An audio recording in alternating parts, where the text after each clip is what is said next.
55 కిలోల బగార్ రైస్ ఎలా తయారు చేయాలో చూసేద్దాం రండి. సింపుల్ గా ఉంటుంది, ఎక్సలెంట్ గా వచ్చేస్తుంది. వచ్చేయండి వీడియోలోకి వెళ్ళిపోదాం.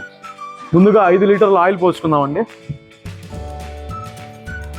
కావాల్సిన మసాలా దినుసులు అండి: మిరియాలు 20 గ్రాములు, స్టార్ పూలు 55 గ్రాములు, జీలకర్ర 30 గ్రాములు, అనాస్ పువ్వు 50 గ్రాములు, షాజీరా 100 గ్రాములు, లవంగాలు 50 గ్రాములు, ఇలాచి 70 గ్రాములు, చెక్క 100 గ్రాములు, బిర్యానీ ఆకు 50 గ్రాములు, 10 కిలోల ఎర్రగడ్డలు అండి, సన్నగా కట్ చేసుకున్నవి చూసుకోవచ్చు.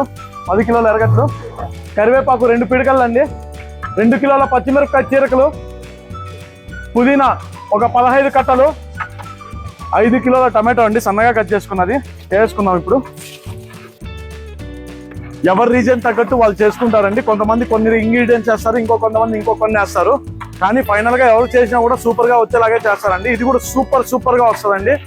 చూసేద్దాం లాస్ట్ ఎలా వస్తుందో. 4 కిలోల అల్లం వెల్లుల్లి పేస్ట్ వేసుకుందామండి. పెరుగు 3 లీటర్లు వేసుకుందామండి. రాళ్ళుప్పు 2 కిలోల 200 గ్రాములు వేసుకుందామండి.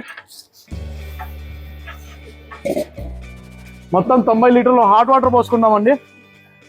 ఇది మొత్తం 55 కిలోల రైస్ అండి. ఇప్పుడు వేసేద్దాము. బాస్మతి రైస్ ఇది చూసుకోవచ్చు, గంట పాటు నానబెట్టాం.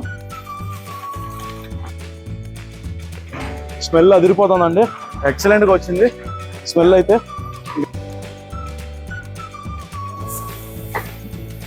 ఇప్పుడు దమ్ వేసేద్దామండి. 95% వరకు వాటర్ అనేది ఎవాపర్ అయిపోయింది. ఇప్పుడు దమ్ వేసేద్దాము. 10 నిమిషాలు హై ఫ్లేమ్, 5 నిమిషాలు లో ఫ్లేమ్ పెట్టుకుందామండి. 1 అవర్ తర్వాత ఓపెన్ చేసి చూద్దాము ఎలా వస్తుందో. ఇప్పుడు మూత ఓపెన్ చేసి చూసుకుందామండి.